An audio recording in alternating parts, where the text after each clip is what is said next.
Today I'm going to show you a way to make pancakes somewhat from scratch that will save you lots of money every year. Rather than buying pre-made pancake mix, use this hack. It works. So, as you can see, I have self-rising flour here, right? It's already going to rise. It already has a leavening agent, so that actually helps. To help add some flavor so it doesn't taste like just a flour cake, I add cinnamon. Personally, I add cinnamon, I add vanilla, and I add coconut oil. Now, what's the point in the coconut oil, you ask? Well, if you're a vegan or someone who doesn't want to use eggs, or you don't have eggs, I don't have eggs, I learned a little hack where you can put some coconut oil and a little bit of water and mix it up, and it gets a nice thick consistency similar to eggs.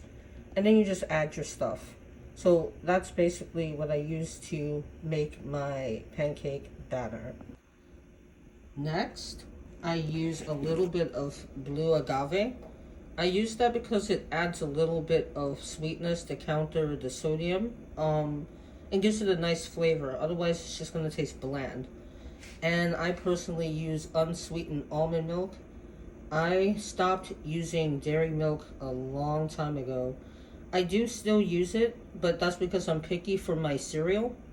I can't have cereal with any other milk but dairy milk. But for everything else, cooking, smoothies, I tend to stick with the almond milk, and if not, I'll use oat milk, either or.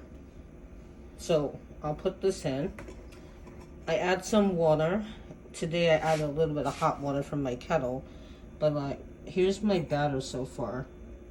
It's clumpy because I'm still whisking it, but yeah, I know, where's the whisk? You can totally whisk with a fork. I've been doing it for years. If it's not something that requires an actual whisk or blender, you can get away using a fork. It's sort of like an old school way of doing it. If you know, you know. So I'll be back once I make the pancakes. Last but not least, I have this little miniature cast iron pan. It's been a lifesaver for things that require it. I like it because it distributes the heat evenly, and it makes the pancake have a nice browning to it. And I find it very rarely sticks to the bottom of the pot like with other cheaper types of pans. I'm gonna use this Kerrygold pure Irish butter. It's the best butter. I've tried other butters like the ones in the tub, but they usually have a lot of stuff, in them. But this one tastes like pure butter. In fact, when I looked at the ingredients, as you can see, it just has pasteurized cream and salt. That's it. Pasteurized cream and salt. It says it contains milk, but it's probably a trace amount. It's not in the main ingredient list. So you know it's real butter. And it's a great brand. I recommend it. So briefly, here's the finished product. See? Nice, crispy texture. Nice coloring on it. Yes, mine are thin like crepes because I personally prefer my pancakes to be really thin like crepes. But if you want yours a little thicker, put a little less liquid or put a little bit more flour. Trust me, it works.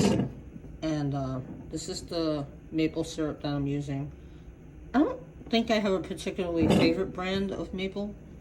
I just like maple syrup overall. So yeah, there it is. Any questions? Feel free to ask. And bon appetit.